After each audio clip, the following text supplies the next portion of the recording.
the entirely merciful, the especially merciful. قل هو الله أحد. Say, He is Allah, who is one. الله الصمد. Allah, the eternal refuge. لم يلد ولم يولد. He neither begets nor is born. ولم يكن له كفوا أحد. Nor is there to Him any equivalent.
To yet another exciting but a very special episode of In Conversation series with none other than Professor Emeritus. This is a very special evening that we have planned for you. We are exceptionally grateful to the presence of Dr. James Wescoat, who is currently visiting us from the States.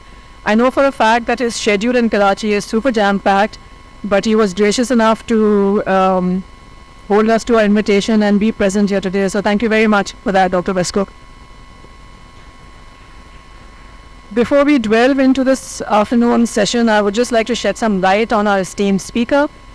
Dr. Wescoat is currently the Arfan Professor in the Department of Architecture at MIT, an institution he has been associated with since many years. His research concentrates on water surfaces in South Asia and the States and starts right from the start to the river basins. He is currently conducting a comparative international research paper which spans from the water hazards to conservation and innovation, spanning again from the States to Central Asia and South Asia. Also, Dr. James Wescoat has received a BLA degree in landscape architecture from the Louisiana State University and a master's and PhD in geography from the University of Chicago. So without any further ado, I would like to call upon Dr. James Wescoat to please come and initiate today's proceedings. Thank you very much. I'm hoping that you'll have your questions ready because we'll open the floor after the presentation. Thank you. Would like to I think I'm okay to be here with you in Karachi. I'm grateful to my friend and colleague Hafiz Sher Ali and the leadership of the Institute of Architects Pakistan Karachi chapter for inviting me. And it's a chance for me to try out some ideas that are still in progress. Some ideas that concern the ethics of water conservation, which is the topic for today's talk. You may know that our two regions, South Asia and North America, are some of the most water-stressed regions in the world. So we face some very, very precarious situations, and colleagues will be working on the audio as I speak. But there's a lot to be, and it has been learned through comparative study, a lot that can be learned, and a lot of ways in which our two regions have influenced each other. And that's what I'd like to talk about, with a special emphasis on some theoretical aspects of that relationship, particularly the ethical aspects of water conservation. So my talk has three parts. I'll start with water conserving design in practice and some of the experience and practice that I've had. Then I'll show why I think a theoretical perspective is needed and try to outline some of the ethical traditions in Western, Islamic, and Indic regions. And then, time available, will show how these come together again, theory and practice.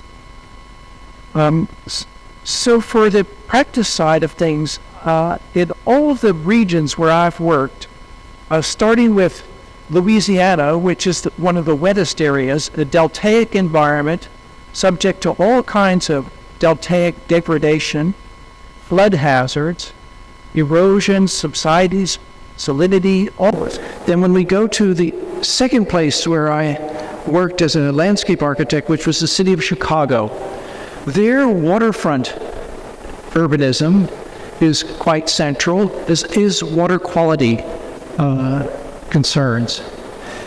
As a landscape architect in Chicago, ordinary beauty of a single small channel of water. It happens that that channel of water was exactly 1 gauze wide, and the entire complex was laid out as a decimally proportioned tomb garden layout with extraordinary efficiency and beauty. So, taking all of this experience as a designer, a policy analyst, and a heritage conservationist, I said, how do we put this together? And developed a conceptual model of water conserving design, which has 5 components.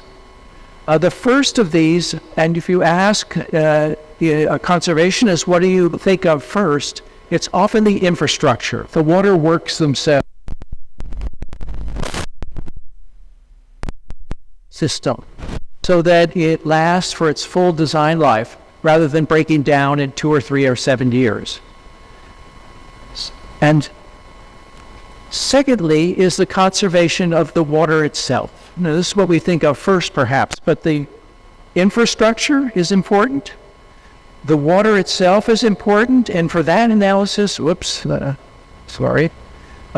analysis, we use a technique known as water budget analysis, comparing precipitation as a supply of water with evapotranspiration, which is demand, and the difference between them tells you what, in any region of the world, the surplus and scarcity seasons will be and what their magnitude is. So you can see at exactly how much water you have to work with in the monsoon months and how you're going to have to spread that to meet the scarcity demands in the other 9 months of the year.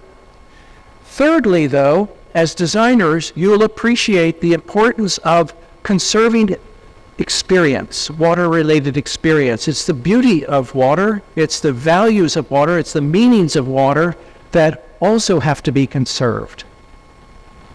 And fourthly, it may not be the first, but perhaps should be the first of these, is the conservation of water-related livelihoods.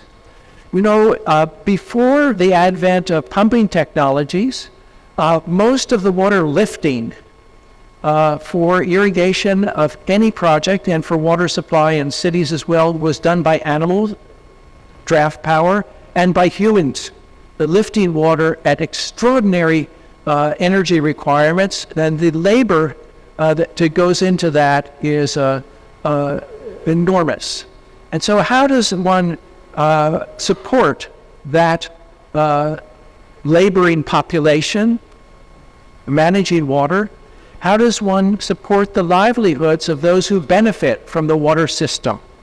So that was the fourth portion. Now, since I was last with you, I think it was 2010, is that right? So 13 years ago, I've managed to write 1 paper on each of these circles, but not the 5th one.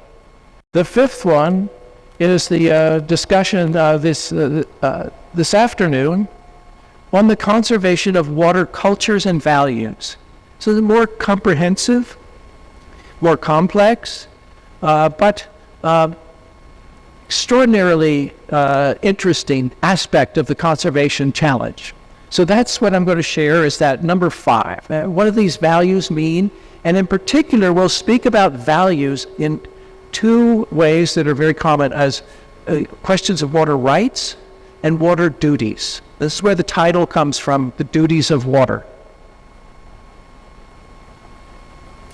Okay, so water rights and duties. Wherever you work in the world, people have claims to water, and then there are responsibilities or duties for managing water properly.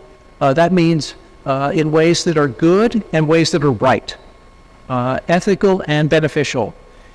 There's a simple definition of the duty of water that I put up here, and briefly it is that the duty of water is the amount of water that's needed through careful management and no waste to be applied to the land. You can you can substitute a building to get the maximum benefits possible. Now, this is from a court case in the Supreme Court of my home state of Colorado. And an interesting aspect is that the duty of water concept for irrigation systems was present in the Western United States and in India, Pakistan in the pre-independence period, 19th century. The same idea. It's kind of interesting that our two regions have a same standard, but the actual quantitative standard is different. In the U.S., 1 cubic foot per second had to irrigate 60 to 80 acres of land. And I'm reading, for those in the back who can't see the labels at the bottom, I'm reading out for you what they're saying. At the bottom right, we see a slide from Shekhopur district, irrigation tract there, where 1 cubic foot per second had to irrigate 218 to 600 acres of land.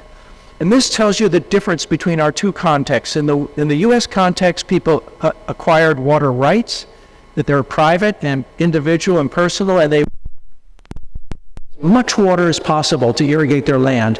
In the South Asian context, the British irrigation engineers said, we tell you how much water you get, and you're going to spread it very thin, actually too thin to produce an optimal crop.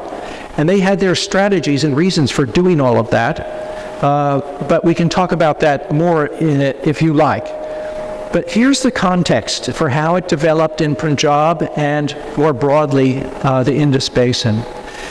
At the time of the Second Anglo-Sikh War, 1849, this British engineer arrived with a plan he prepared during the conflict and said, here's what's going to happen if and when we win. And you look at the scale of what he's proposing. That's the entire Punjab province, and every doab has a major canal running down the middle of it.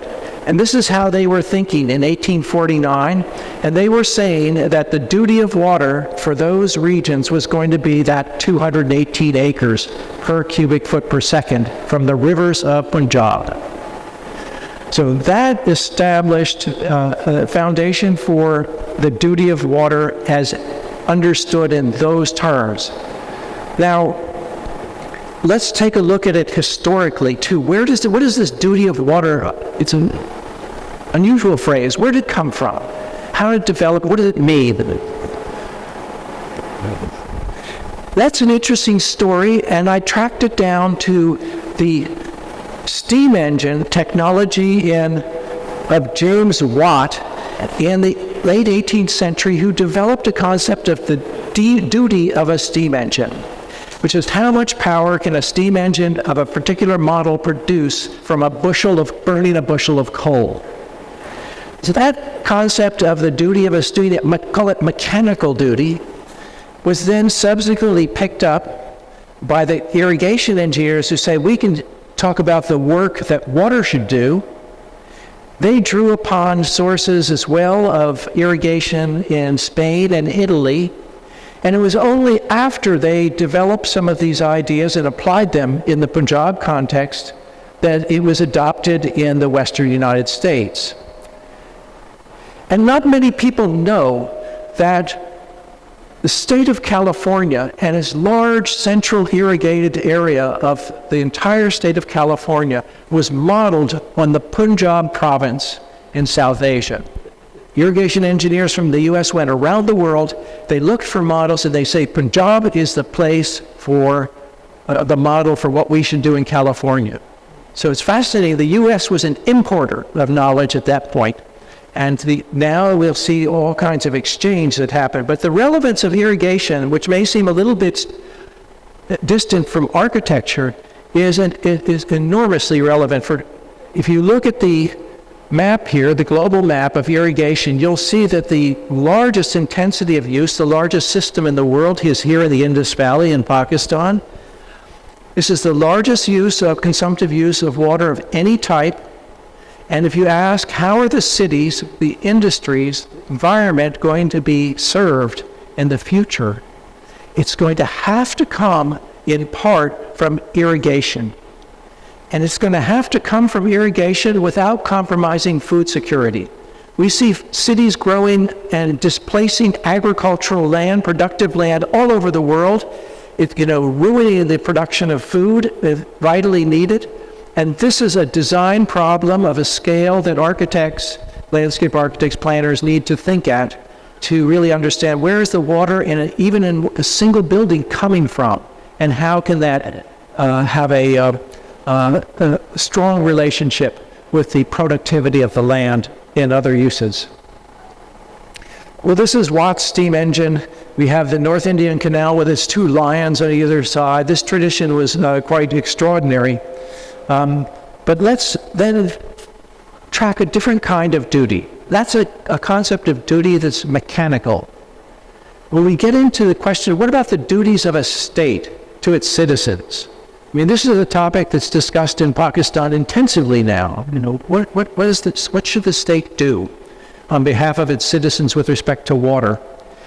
And there's a concept in legal tradition known as the public trust doctrine, and that doctrine states that states have an inalienable, that's a inviolable responsibility or trust relationship with their citizens to protect the waters available for their use. Now, I did a study historically and looking at how this idea arose. It arose in Rome, was then adopted by the U.S. Supreme Court in a key case in Chicago. The Chicago case involved the expropriation of land along the waterfront. And the Supreme Court said, no, the railroad cannot displace the public interest in that coastal land.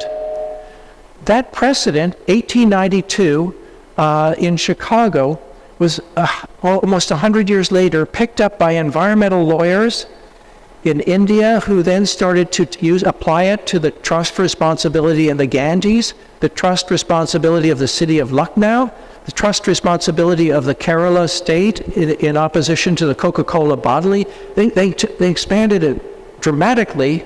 And the last case in this study was Karachi and DHA, where you had a very important public trust case to establish the principle of access to the coastal lands by the public that cannot be lost to private ownership.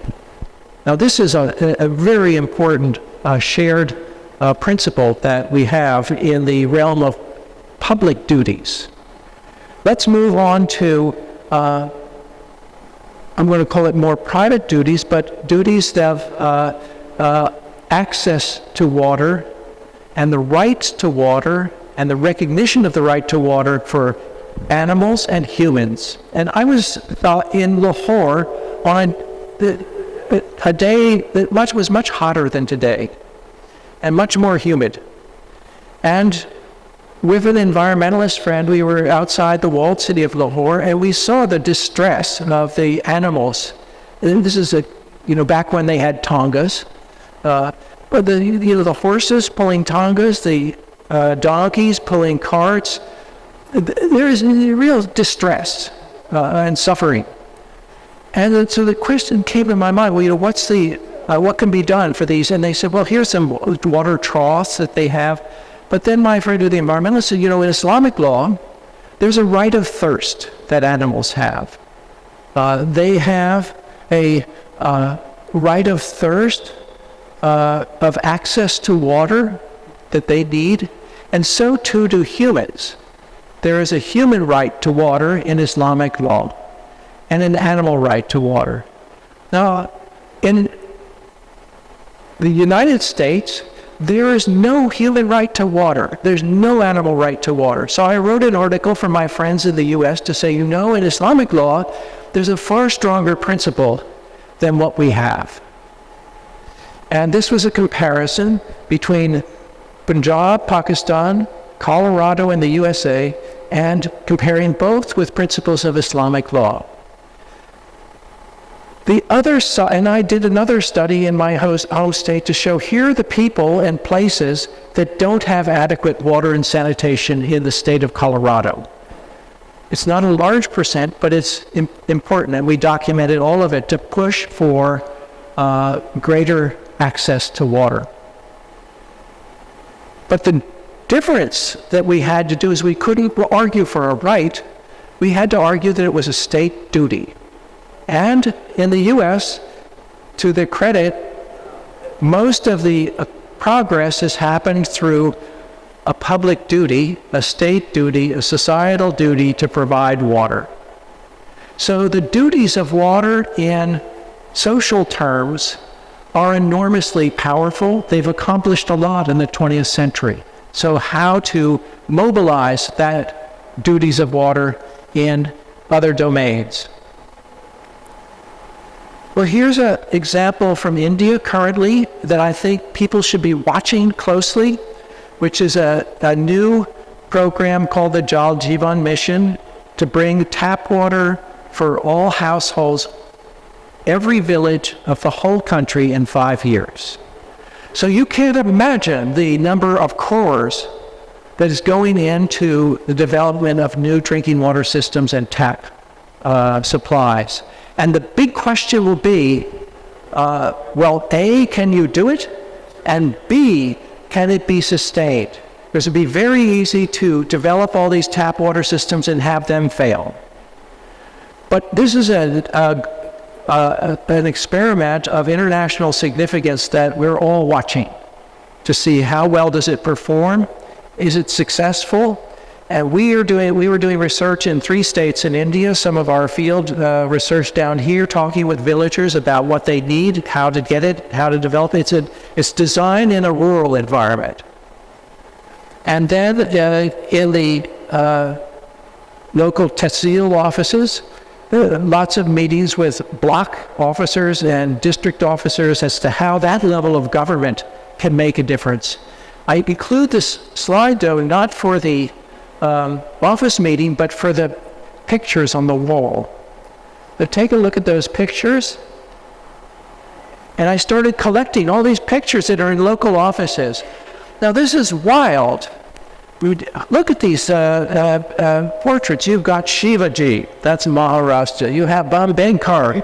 And can you speak a step forward? You're standing on that. Sorry. Oh, I'm sorry.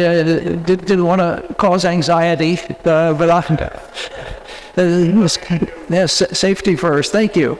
Ambedkar for untouchable advocacy and rights. Gandhi, of course. Modi's there. Nehru, Vivekananda, Radhakrishna, various local saints. Just imagine you have all your peers from Dada Saab and others all aligned on an office. This range of values is such that it's such a range. You say, how do these multiple values relate to one another? How can any of this be drawn together in a coherent way? I'll say more about that in a moment. But the summary I'm going to make from all of this introduction, part 1, is from design, from planning and policy, from the field experience, that there are multiple plural duties of water. And just briefly to show that we talked about the duty to provide irrigation so that there is food production. That's a reclamation ethic. The duty to store water so you have savings during the times when you need it, a savings ethic. Duty to exclude water. For an architect, water is a very ambivalent phenomenon. It's both attractive, but it's your greatest enemy, right? You know, the thing you have most nightmares about is whether your roof is going to leak, your drains are going to, this extraordinary significance of the drainage ethic. The duty to increase water productivity, to measure so that you can understand what the productivity is, to share water when water is unequally available, both socially and for other species. And then we see recycling, a drought, and you say, how do we start to coordinate these? Well, that's what I see as the role of design. You know, design takes multiple values, multiple ethics, and tries to ask how they can be coordinated with one another in what would amount to a philosophy of wise design or wisdom in design, of hikmah. That's what's required. And we'll say, well, what does it mean? How do you do it? So let's talk about that. That was part one. Okay, so do we have enough time for a part two? Okay, part two then. We'll go to the theoretical aspects of analyzing these ethical duties in a little bit more detail. This has a four-part process. The first is to ask, what do people in the water ethics field say this is about? What is water ethics?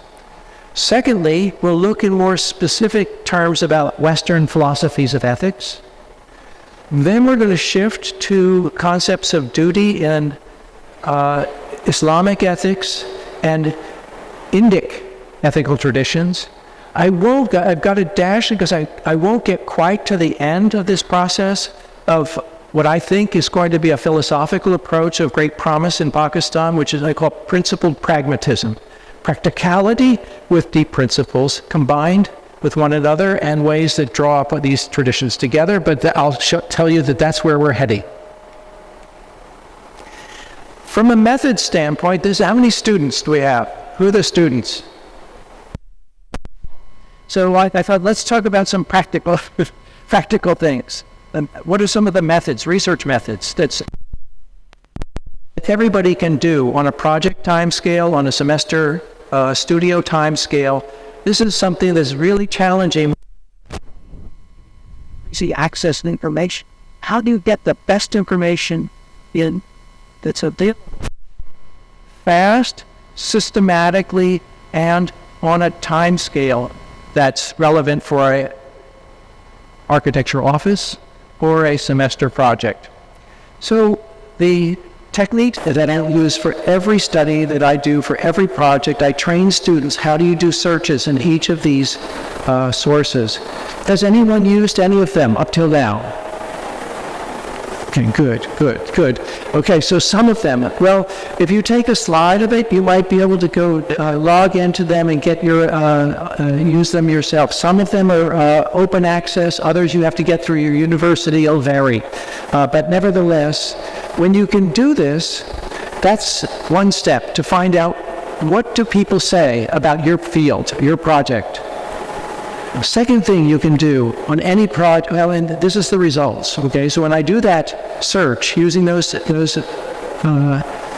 search engines, I come up with a list of primary sources on international water ethics from 2000 to 2023, and I feel very confident that I've got some of the best work that's been done in the field of international water ethics. Here are the results. Since you can't see in the back, I'll just read them out. Number one, all of these books have a strong emphasis on problems and conflict. Not ethics per se, not what's right and wrong, good and bad, as much as here's a problem, here's a way of thinking about it, and here's how you might resolve conflicts over that problem. So, very much problem-driven. There's an emphasis not on duties, but on values and rights. There's an emphasis on Western ethical traditions, almost nothing on Islamic or Indian or Chinese ethics. So there's a real missing dimension if you just take what's published in things on Google or Amazon. And then the last item, is this lack of emphasis on duties, that is, responsibilities to conserve, and on the ethical traditions in South Asia. So that's what I want to fill in a gap here in just a second.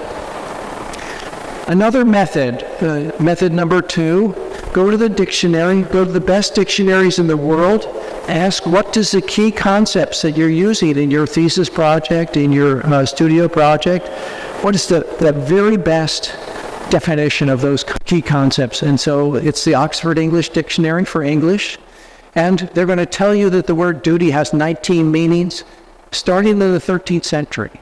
So it's a very deeply rooted idea. So it gives you a perspective. Then go the next step, not just a dictionary of English, go to the best dictionaries in South Asian dictionaries. Persian dictionaries, Arabic dictionaries say about your key concepts, that the Jati, Sindhi, Bhutan, whatever. You have, what are the best dictionaries? And there are some places, again, you might want to take a picture of this website, because all these dictionaries are online. So this is very practical. You don't have to, go to a research library to be able to get the kind of language of your research and your work in very fast terms. And this is actually a comparative dictionary of many languages. But there's a whole menu of dictionaries in all of the regional languages of South Asia. And, so these resources are really going to be enormously valuable and practical for people in practice. Third thing to do beyond dictionaries is then you go to some of the more rigorous scholarly sources. So for anything involving Muslim culture, Islamic tradition, it'd be the Encyclopedia of Islam. Encyclopedia Iranica is free online, have access. People probably are using that. And this is a Stanford Encyclopedia of Philosophy on this concept of duty. What do philosophers say about this? And then you really, in a very short way, you start to have a lot of confidence that you know what the field is about and how to use this language in a way that will serve your purposes. So here's my results from the Western side. I see 4 traditions, ethical traditions. One of them concerns virtue. What are the virtues of a moral person? And this deals with questions of character and character development. Secondly, a very different approach, utilitarian. How familiar is the utilitarian concept? For anyone run into that? Legislation, where did your Land Acquisition Act come from? Where did your Revenue Act come from? It wasn't just bureaucrats, it was philosophers who were starting to think, well, we should develop legislation that has good outcomes. And the only good legislation is one that has good outcomes. And any action you take should have more benefits than costs. This is the big contrast between a outcomes-based ethics and a duty-based ethics. The third one, that moral duties are not about outcomes. That is not outcomes that matter when you're making a moral or ethical choice. The outcomes may be good or bad, but the question is what's right and what's wrong. So how do you know what's right? And this is the work of Immanuel Kant, in part, who argued for this. And then the fourth is trying to say, why should we have this debate about whether it's the good versus the right? It has to be right and good. That's the last one. 4 traditions. I'll just briefly go through this to say the virtue ethicists, they have their arguments. Cicero was a Roman theorist, and this was, what does it mean to be a good bureaucrat, a good politician, someone who took their duty seriously? When you hear about the word duty in ordinary language, many people are speaking about their duties at work, their duties to their client, this kind of thing. That was this. But from a water standpoint, Cicero noted that You should not deny anybody water that's passing by. And this is what we call the riparian doctrine of equal access to water along a stream, and whether it be Ravi, Malir, any stream. Now, Kant is the great theorist of duties, and it's pretty complicated and elaborate. So very briefly, what Kant says is that the outcomes don't matter. Okay, sorry, I'm over the edge again. The only morally right things to do are the things that you can do that are not forced upon you. It doesn't come from outside, it comes from inside. It comes from a position of freedom to make the right decision. Disinterest, you don't care because the outcome, if the outcome's going to be good for you and you decide on something good for you, you've done nothing special. You've been rational, but not morally good. So he said you really have to have a disinterested quality. Now, just by chance, he happened to say, well, when you're looking at ownership of land and what's a reasonable approaching, he actually provided a justification for what we call the prior appropriation. The first person to obtain something has a right to continue to use it. And in water law, this is one of the two great principles, riparian and prior appropriation. It happened a century before this was articulated in water law. And then the duties themselves, what he wrote about as the duties to yourself. Think about Iqbal writing about the self. This question of what are the duties to oneself to maintain one's honor, one's dignity, one's perfection, potential perfection. But these are quite profound. But then he says there are duties to others, of course. There's duties of respect for others, for all others, and for love for all others, and respect for differences.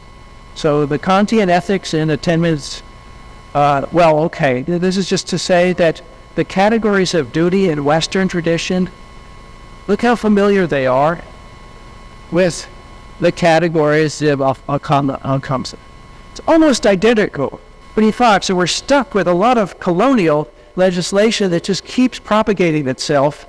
And one can ask, well, how could one imagine the range of choice for these principles of dispute resolution at the higher level?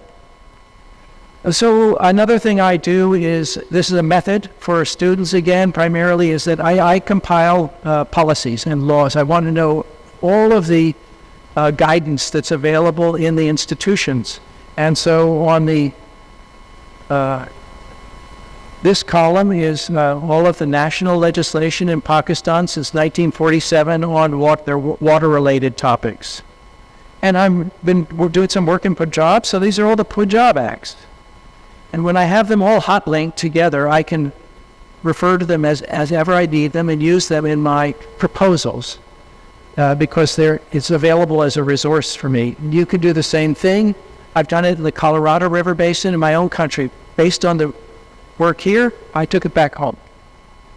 Then you ask, well, whose duty is it? And then you get to this wonderful type of situation where you say, oh no, it's some sub-engineers, it's BWD, it's eclectic. So now what do you do? How do you work in this type of complex environment? That's part 3, and it's my last section, but only a short one, which is how do you put theory and practice? So we've talked about the 3 ethical traditions that are of special interest to us, which is the Western, the kind of Pakistani context and the Indian context.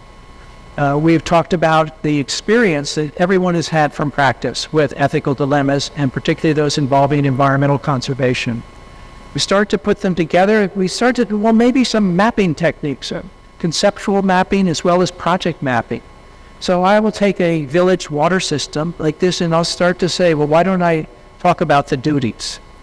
And I'll start at the household level, and we call this model the Gur, Gully, and Gao model, house, lane, and village, and say, let's have universal access. When you increase the access to water in a house, what happens? Increased wastewater. So you've got all that gray water has to be dealt with. This is where the drainage duty comes in, because we know so many cases. Go to any village and look outside of a home and you'll have a drain. And then, you say, oh no, you have to get both parts. Not just in the drain in the immediate lane, but where does it go? And what's the discharge? And if it's discharged into a stream, that's got to be part of the design too. And we can go backwards to say, not only does you have every house, but the different lanes should have equal access. How can we ensure that? By design. How can we ensure that there is storage adequate for periods of scarcity and that the infrastructure is conserved? Same model of waterworks conservation. Well, the part of the solution is conserving the source. And the source is groundwater increasingly and watershed aquifer relations. In Pakistan, there was a long period of time where people said, without new dams, the country is in trouble. We have to have large dams. And there is so much controversy and so little progress that it demands a different answer. And the answer is almost right in front of it. It's the aquifers. This is the great storage reservoir and one of the largest, but it has some challenges. So of course, you fix the challenge of pumping, not entirely, because as soon as you start pumping, you drop the level down. What are the duties of conserving aquifer and maintaining recharge relations? And then the water quality, salinity, arsenic, but all of these have treatment technologies. This is where the engineers and designers get to have a lot of fun of saying, no longer do we need large dams, we need large aquifer systems by design. And coming up to the whole question of monsoon, climatology, climate change. This is a world where you're going to be shifting from a sense of pure vulnerability to one of saying that we are empowered to adapt, not only cut emissions, which is possible, but adapt to climate variability in all kinds of unimagined ways. As a designer working in any small community, all of these dimensions are part of the ethical duties that can be part of a project. And even if you're working on a part of the system, you have the duties of the others that you can link to it and help people see, your clients, your people you're working for, appreciate those relationships in clear, coherent, and just ways. And you can do that not just at the community scale, but at the basin scale.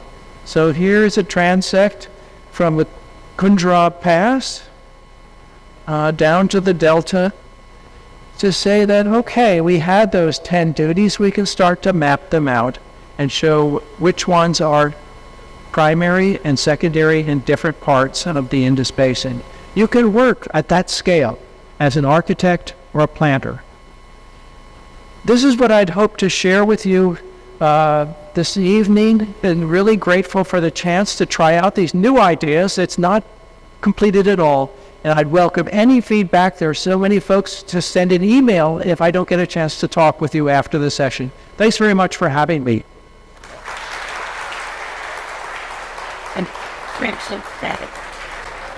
What's that?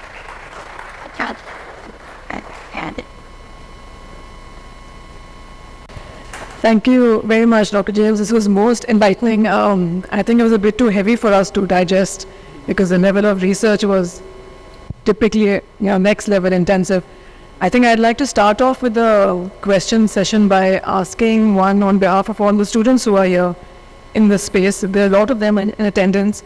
I think what I would like to know on their behalf is what should be the take home for them with respect to the intensive briefing that we just saw, because all of them are in the independent phases of their bachelor's degree of architecture.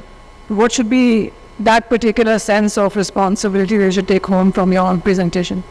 Did everyone hear the question? All the students hear the question? Then what's the take-home for students particularly? And the take-home for students is that you're in everything you're doing as a student, you are wrapped up in choices and decisions that are profoundly ethical, as well as aesthetic and functional. And these ethical dimensions are aspects of your projects that you can incorporate as part of your proposed alternatives and solutions to whatever challenge you've been given. Frequently, we don't talk about what's right or wrong necessarily as explicitly as we could, but feel free to develop expertise in that. Is that better? Got it. This is just to encourage students to think about the ethical aspects of all of your projects and your theses while you're students, and where you try out ideas that may be unpopular, ideas that may be unclear, but through that process you'll be able to clarify them. And if you don't do it now, you'll find yourself in projects as a practitioner that you don't know what to do. You'll find yourself in projects where you say, I am not comfortable, and I don't know why, and I don't know what I can do. And if you're in that position, you won't know when to say, we have to do it differently, or I have to solve the problem in a way that's still good. In other words, and any one of your practitioner educators will tell you that almost every project they've ever worked on has that type of dimension to it in personal terms. So that's the takeaway I'd suggest. Yeah. I think we'll open the floor to questions. Also,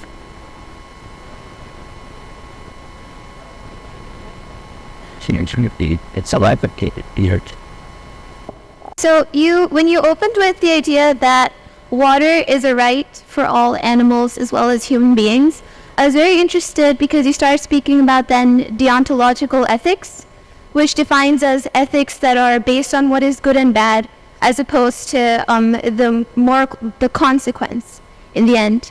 And then you spoke heavily about the metaphysics of morals by Kant, which then I was interested to know what your takeaway from that was, because in my research that I've done, I don't think deontological ethics apply to Kant, because Kant says that all rational beings are subjected to making moral decisions, but then that excludes animals, that excludes any non-humans. So I want to know what your key learnings from Kant was. Okay, so thank you for that question. In the water resources research field, there's been a very strong emphasis on the ontologies of water, call it forms of being with respect to water, and that includes other animals. It also includes plants and also different states of water conditions, so that it doesn't map onto Kant exactly, and you're correct in that. But if you ask what's the takeaway from the Kantian tradition, it's an extraordinarily demanding set of ideas, but in my view it's a demanding set of ideas that can't be fulfilled. Ultimately you have to have a combination of these fundamental duties and the consequences that they have, good and bad as well as right and wrong. And that's where I think and would encourage you to look at the pragmatist tradition, which says as soon as we start separating these things out, we do violence to what really should be put together always, means and ends. And designers know this firsthand, because you're always combining means and ends, reasons and actions that you think will have good consequences as well as be right. And so the pragmatist tradition says, well, Kant's interesting because he's saying that there is such a thing as freedom and moral duties that are highly demanding. The analog to the Kantian tradition in the West is probably the Bhagavad Gita, where Arjuna is told it doesn't matter what you think about the consequences of the war acts that you're going to take, because the duty that you have transcends that. And so many people struggle with that, and they actually enjoy that struggle.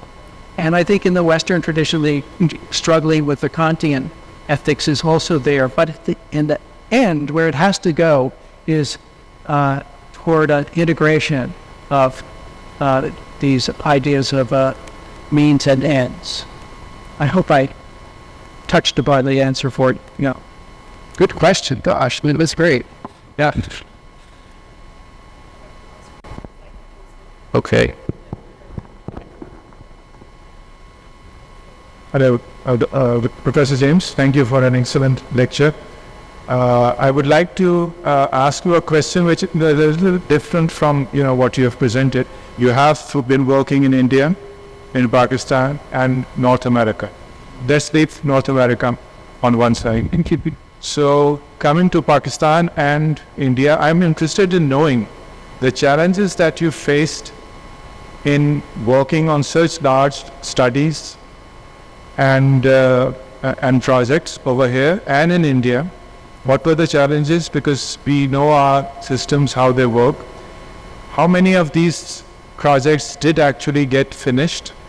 And what was the difference that you felt between how the projects were pushed or taken interest in India and Pakistan? This is a great question, and maybe a full lecture's worth of response. And I'll come at it from the context of the Indus Basin, which is a shared basin, and there have been some very good studies of what's called the two Punjabs, and how you can compare what's happening in the two Punjabs, what has happened in terms of water resources management, and also what happened in the negotiations on the Indus Water Treaty, which is a major topic right now, and the views in both contexts. And just to give a couple of examples, on the one side, in the history of water development since independence, Pakistan drew upon expertise around the world, assembled teams from different countries, and worked with new organizations like WAPTA that were very inspired, accomplished a great deal, and transformed the Indus Basin to adapt to the crisis of partition. India chose a different path. They said, we're going to train all of our own people. We don't want foreign consultants doing this. We want our own people to come up. And over time, they developed cadres of engineers. Now, there were hazards because in the hierarchy of their engineers, if there was an error, then that error might not be corrected because you don't challenge your superior necessarily. But they had a huge capacity development that happened post-independence. So that's one comparison. And you ask, capacity is crucial, and everybody's thinking about that right now. And so that was one dimension. But a second corollary of it was that when I was I was asked about working on the river basin planning in the context of climate change, the sponsor, the US EPA, said, what about working in the Ganges? And I said at that time, it's still the case, there's no access to flow data on the Ganges River. There's no access to water data at that time. And so you can't start. Even Secretary of Water Resources said, I can't get data in India. In Pakistan, I go to WAPTA, and they say, okay, we can do this. We want the scientists to use this data, and we want the best type of analytics to happen. Our own people can have it, the universities can have it, and everybody's working with good data. Now that's unbelievably significant, because in the U.S. context too, open data, and this is the world of data science right now, so it's just going to be even more important. That tradition in Pakistan has been very important. Thirdly would be the question of you're saying what got implemented and what got done. And if you look at some of the successes of post-independence in terms of responses to challenges of the irrigation sector, that was of enormous significance. It made Pakistan's Indus Basin one of the great laboratories for water resources in the world, like the Colorado River in the U.S. So there's a few places where you look to say, and the model that we worked with, the Indus Basin model, I told our scientists in U.S. EPA, this is better than any model in the United States. So you have to use it to understand not only what the lessons are in Pakistan, but also worldwide. So these are great successes. Now, India, as I mentioned, that experiment where they say we're going to bring drinking water to every household, that's something to watch. I haven't seen that in any country. Maybe China in some of it has taken that scale of a experiment. So I guess the other thing I would encourage for students, to take away for students, is look across the border. Be knowledgeable about everything that's happening in India. We talked about landscape architecture. Where my heart is. Now, I've studied historic landscapes in Pakistan, but I have as much communication with my landscape architecture colleagues in India. And until, the cohort of landscape architects in Pakistan expands and everything, these colleagues in landscape architects in India, they love to talk about Pakistan and about its centers. And so these are friends that you would have. And you look, they have the one journal of landscape architecture in the region. The other journal, Iran. So look across that border to say Mansar.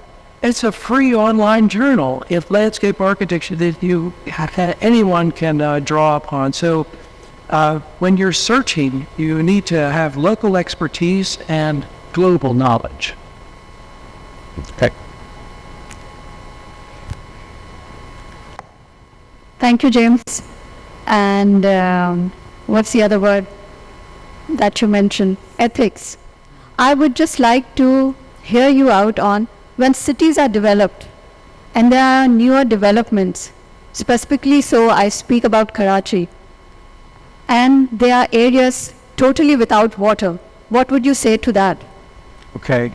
One of my former advisees, Danish Mustafa, you might know Danish from the newspaper and blogs that he does. He's a radical critic of circumstances. And he did a chapter of Karachi water. He said this is really frightening situation where many of the duties that one would take for assumed in the state apparatus and the bureaucracy and the politicians, you assume that there would be duties.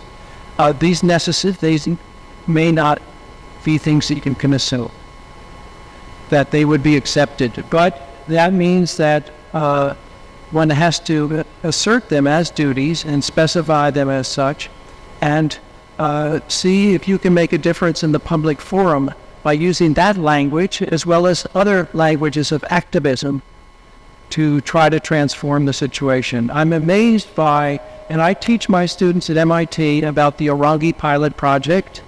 We had a conference in our department with Narif Hassan and others on the legacy of Perveen Rahman.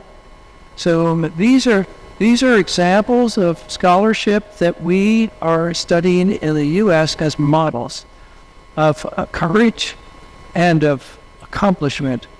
And yet they tell us, this is a difficult situation, and you can't make assumptions that you might make ordinarily, but if you speak truthfully and if you take that duty seriously, then you have a chance.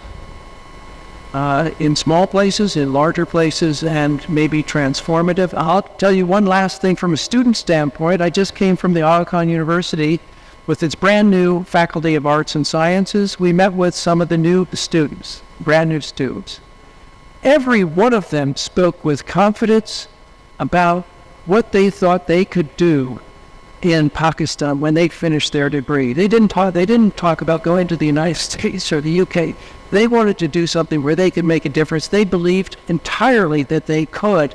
And some of my friends at my generation who have a little bit less, perhaps of a positive attitude, everyone stood back and said, okay, Support these people because they're on the right track.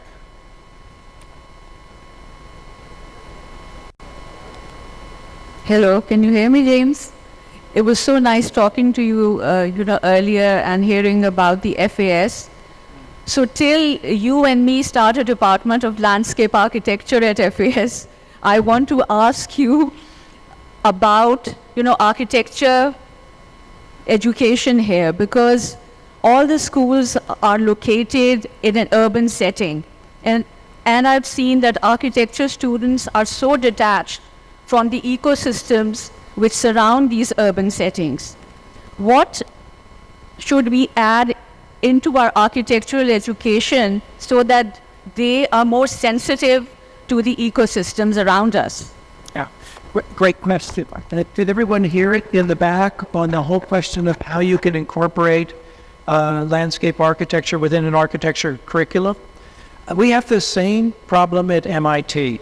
Okay, so the architecture studio sequence, we were finding that people had no capability for site planning at the third sequence studio. So the architecture professor asked me just to come in and say, what is site planning and what exercises can you do?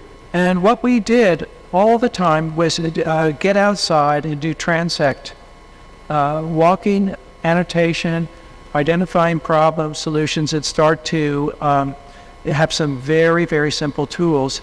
And if that was incorporated as methods in, say, a third semester studio, it would help a lot. The other thing that is to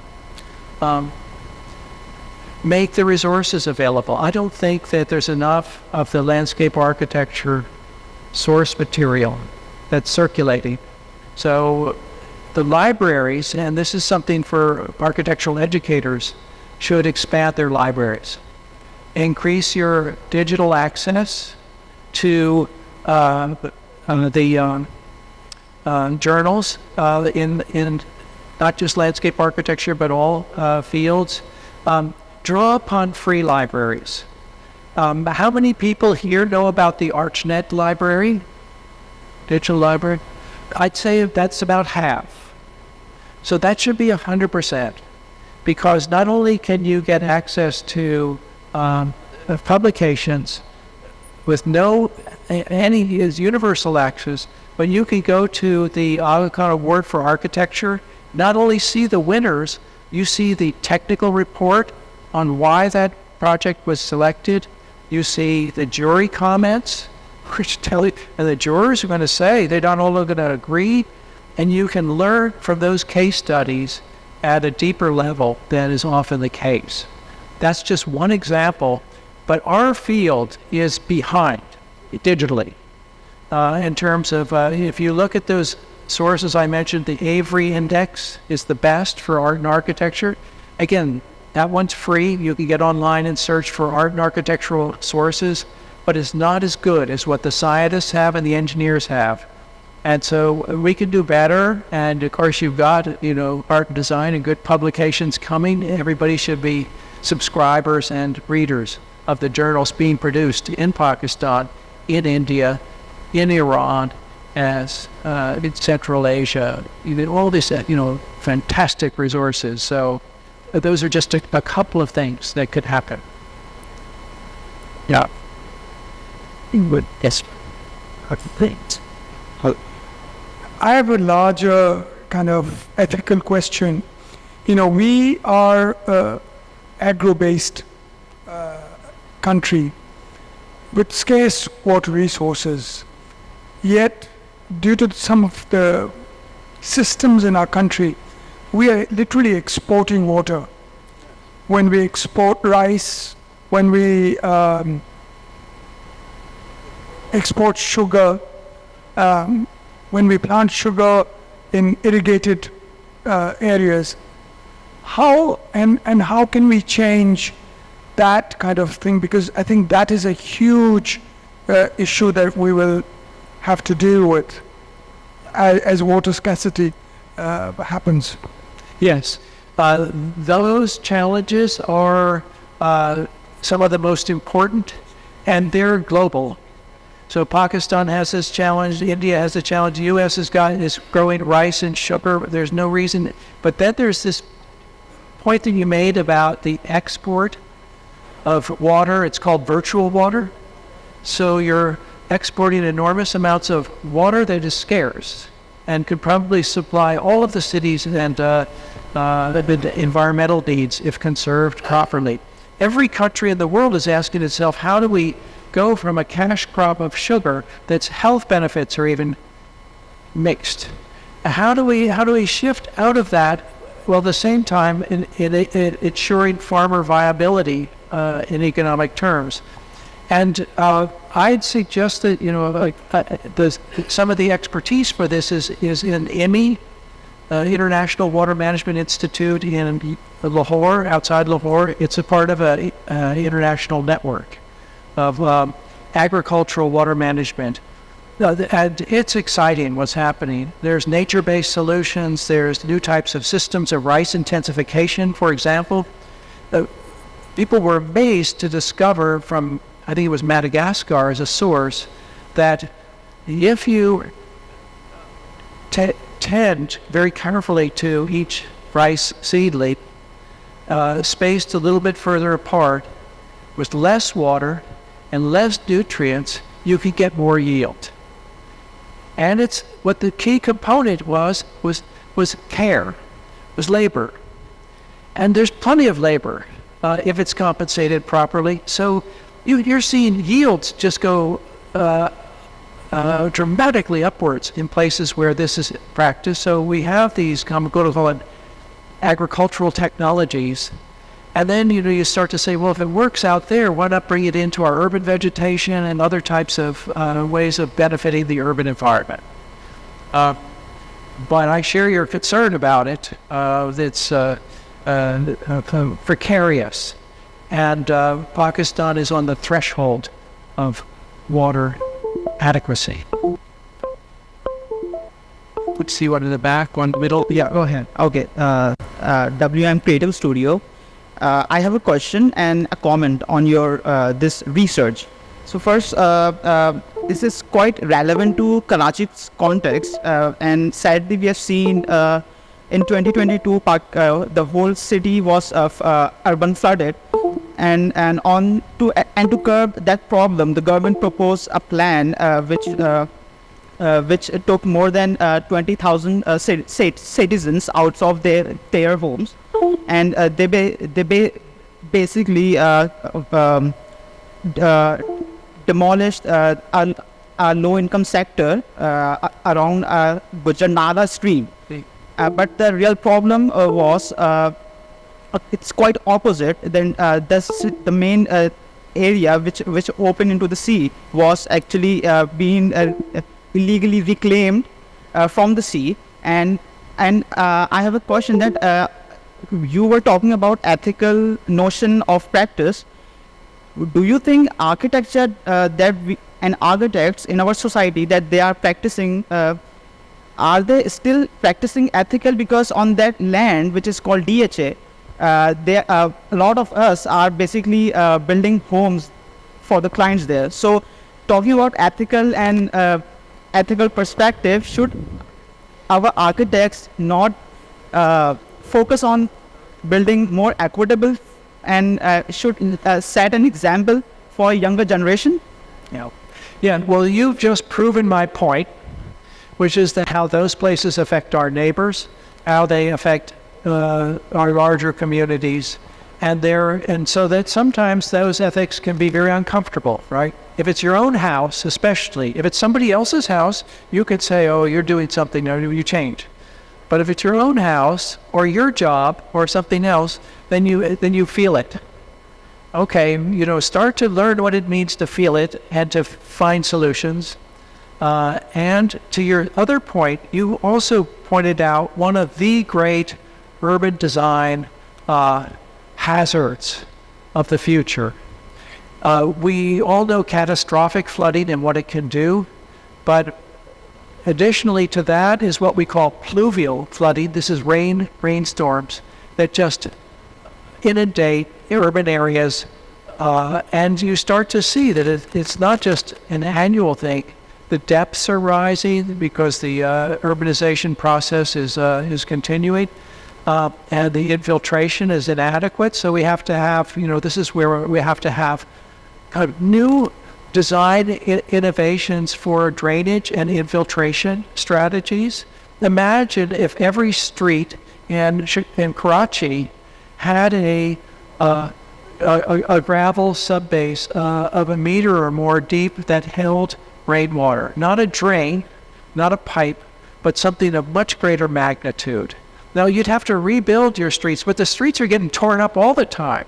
So, rebuild them with some new subbase. This is just an example, but that's what cities are going to need. I have one student at MIT. She's from Beacon House University. She's working on this problem in Ravi River, Lahore. And you mentioned the DHA context. In that case, it's something called RUDA, Ravi Urban Development Authority, proposing new, extensive development in the floodplain environment, purportedly to accommodate the urban immigration. Well, what's going to make anything that's done as part of that right and good rather than wrong and bad? As a designer, you have to think that there are solutions, and that's the difference that we bring to interdisciplinary types of study, is that the possible hasn't been fully imagined. And yeah, Okay. yes, thank you so much for your presentation. So you raised so many issues, really pertinent issues. We could talk for the rest of the evening. Yeah. But when you talk about doing the right thing, that's the important thing. You touched on the Indus Water Treaty, and I want to just focus on that for a moment, because there are a lot of other things I could ask you about, but just this one thing. It is, in my knowledge, the only cross-border treaty where water is divided. Like, this is your river, this is my river, and anything in between, it's come at a huge environmental cost. You look at the Sutlej River, and it's just a dry riverbed most of the time, and the lands around it are completely uncultivated, and right. So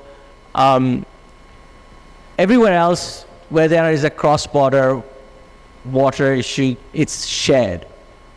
Now, what I'd like to know is there a possibility that we could forget about all the animosity between India and Pakistan? Is there a justification on an ethical basis, on an environmental basis, that we could revisit the Indus Water Treaty?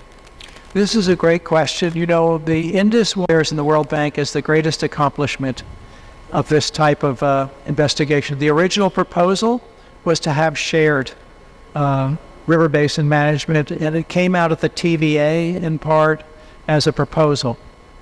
And over time, it took 8 years to negotiate that treaty. And the result was one of basically a partition of the waters. So the land had been partitioned, the rivers are partitioned.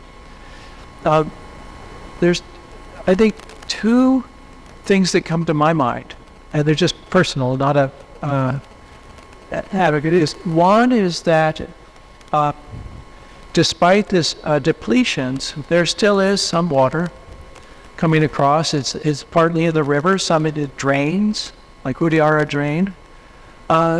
These waters and conditions can be managed at a much higher level. So we can solve some of the problems of the depletion and degradation by constructing wastewater treatment plants in Lahore. And this is so that's not dependent. We can address the less frequent but still damaging flood events that happened even recently on Sutlej, with a collaboration with India on much higher sophistication of early warning systems, and get the best scientists on this in Pakistan to dialogue with the best scientists in India. They'd start to really come up with a lot of innovation. I work with the LUMS, Center for Water Informatics and Technology, and they're just brilliant in what they're coming up with for management in the region. Third one I'll mention is that the real pressure in the Indus Water Treaty presently, a lot of the on the India side, when you read things in the paper, there's a lot of political posturing that is related to state politics more than it is to international politics, and you can't be distracted by that. That's one thing. But where there's a real opportunity for something different would be the Kashmir, Pakistan, water management. Could that have some kind of collaborative dimension on water quality? There's a lot of pressure in the Kashmir side to develop hydroelectric plants, and a lot of opposition to it and challenges to it, and that's all good. But when you ask in those challenges, what was the state of knowledge of the river ecology, either upstream or downstream, it's very weak. So that's a way that we can start to say, well, okay, these are, even though they're once owned rivers, they're still shared. Same with Kabul River. There were proposals in post-Soviet Kabul River to develop new dams, just a whole set of dams, without any consultation of Pakistan, no agreement, nothing. There's just some little 1924 note between the king of Afghanistan and Pakistan. So there's another case where that problem can be solved. And as I say, I gave a talk one time in Chandigarh at the Center for the Two Punjabs. That idea could be revived as a type of track 2 diplomacy, it's called, where non-state representatives are forming their own networks. I know of folks in both the agriculture and the water field that are doing that. And so in the cultural heritage field and the architectural, there's good types of exchange of that sort, and growing those dimensions too can start to bring about some different spirit of relations at a governmental level. I hope that's these are some thoughts. That's anyway. Dr. Naman, Thank you, Professor. We go to you for the last question of the evening. Okay. Professor, subservient to land rights, the people who access land by way of their ownership or by any other type of contractual arrangement are automatically entitled to water that passes by or that exists on that geographical entity. A situation in a rural context is very much similar, where people possessing the access to land, ownership of land, or the right to till land have a certain type of right on water in whatever form it exists, in a groundwater or surface water in different forms. Interestingly, the same situation prevails in cities, that if you have access to a property, if you own a property, if you rent a property, if you have any type of entitlement to a property, you can use water. But people who are entrants to a city and who just by way of their existence in a city find themselves a situation where access to water simply becomes random and accidental. So don't you think that there is an enormous need to reform the relationship between water rights, making them independent to their access or conditional to their association with land ownership or land appropriation? Yes, so these are really, and the reform is different for different types of water, and so that the reform required for groundwater law. And groundwater is like what we call the Wild West. If you can get it, you can keep it. It's just really a very primitive way of thinking. And then we see the consequences with falling water table, with foundations cracking, all kinds of problems with groundwater. And this is globally people saying, what are the solutions to this groundwater crisis? Because there's no regulatory approach today that's fully solved it. The one approach I know that has come, interestingly, goes in Arizona, where people used to just steal groundwater. And if the water engineer came up to their gate, they'd come out with a gun. And this is the 20th century. So what they figured out, we don't have to go to the gate. We'll get a satellite to tell us, are they irrigating when they shouldn't be? And the satellite image will tell us that, and we're just going to send them a fine by the mail, or we'll put a lien on their property or do something that will force them to pay for not using groundwater according to their rights. So anyway, but this is still wide open. In the surface water domain, a lot of the surface water bodies are so badly treated that the rights to them, it's almost like a hazard having access to waterfront rather than an amenity. And so that needs to change in terms of transformation of the water bodies themselves. Surface waters, canal irrigation, there it's the tail enders who are cheated from their supply often. But there's the Punjab Irrigation Department now publishes all of the water deliveries online, and you can see it every day as to who gets what. We do this in the Western United States. I asked them, they said, we don't think Sindh does it yet. So there's a reform possibility to say Punjab's doing it, Colorado is doing it, California's doing it, Sindh can do it. And to try to bring that about, I'd go to the Mehran University of Engineering Technology, which had a big water program. I talked with them in Jamshoro and Hyderabad and say, let's advocate for this with Sindh government. But you're absolutely right. And this is why I spent time on questions of water law and studying water law, because you get insights into how society thinks and how decisions are made. So the law is fascinating to study as an architect or a landscape architect, or certainly a planner. Yeah. So I think that I talked too much. Excellent. One more. The question is about it. If I didn't deal with that, you could do it.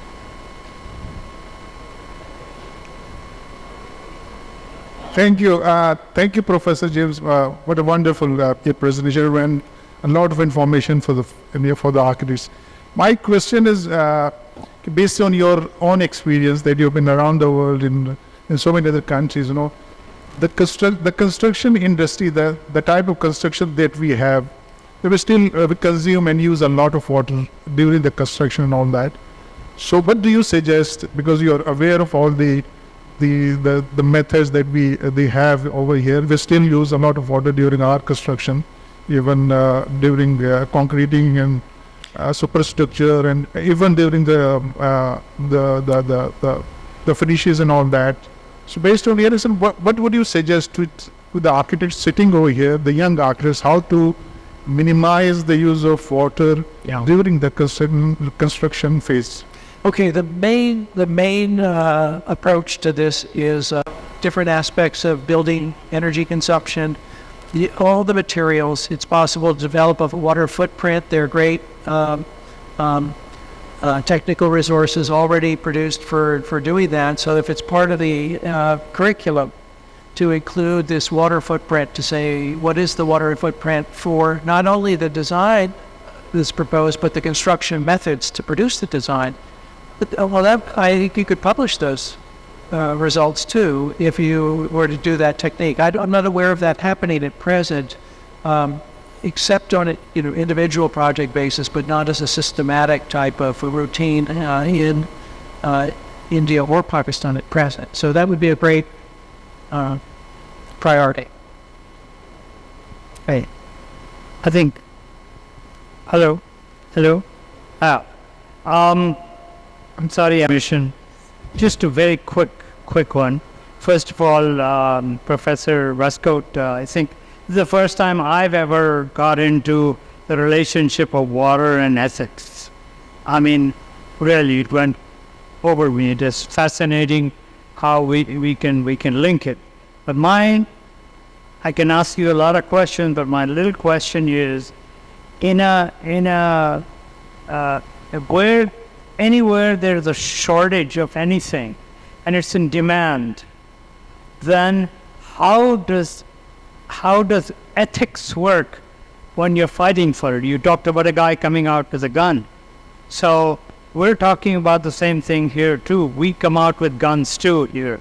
And it's not just people, it's provinces that are fighting each other.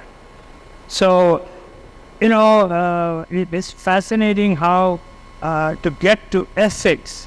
You've talked about morality and ethics. And of course, you did touch on political. The political is it's become so important because we can do all the planning we want in the world, but it's executed by politicians, okay, for their need or intent. So I just need to ask you, how do you bring in that ethics in a country like this? Oh, okay. I think, and so many social scientists and others are writing about the politics of water, and this is worldwide as well. By the way, so that the very sound point that you make is being addressed in a lot of political research, and it's diagnosis is about how power relations and power dynamics are working amongst conflicting groups. What it often doesn't offer is what to do. What can you do when you've got this diagnosis that the powerful are exploiting the poor, and they're doing so, as the research shows, in these specific ways, and in ways that then, and if you say, well, what about this? Well, then they'll say, well, the politics of that are too complicated, or in other words, the political analysis in the water field has become so expanded that it's enormously valuable, and it's a big step forward to think politically. When we used to think, the water engineers used to say, we're not political. We just try to manage the resource in an economically sound way. So engineering economics was there, but try to find an engineering school that has an engineering politics curriculum. And not yet. But it's coming. But if you're asking in that politicized context, what's the language for seeking to establish principles? No, this is this is where we draw the line. This is prohibited, or this is obligatory, and then to seek to insist upon it, or to realize that you're looking for something that's better, not something that's optimal, and how to use that language. Well, that's where I think this ethical language, the types of justifications based on what's right or what's good in outcomes, can provide for architects a body of reasoning that you can bring to complex situations. And many times you won't win, but sometimes you have a better chance if your kind of language and reasoning appeal to people in ways that they didn't imagine. That's just Excellent. So we will conclude today's session, and I would like to thank each and every one of you who came in today, especially the students, the members, our guests, and immense gratitude to Dr. Wescoat for taking out your entire afternoon for us. I hope your stay in Karachi is a good one, and we look forward to hosting you again at the IP House soon, whenever that might be, whenever you visit next time. I'd like to just pass it on to Summer before we disperse. Before we wrap up, I'd like to request everyone to come on the stage and take a group photo with Professor James. Yeah, that would be great. Oh, this might gain energy. Yeah. Yeah. Thank you. Yeah.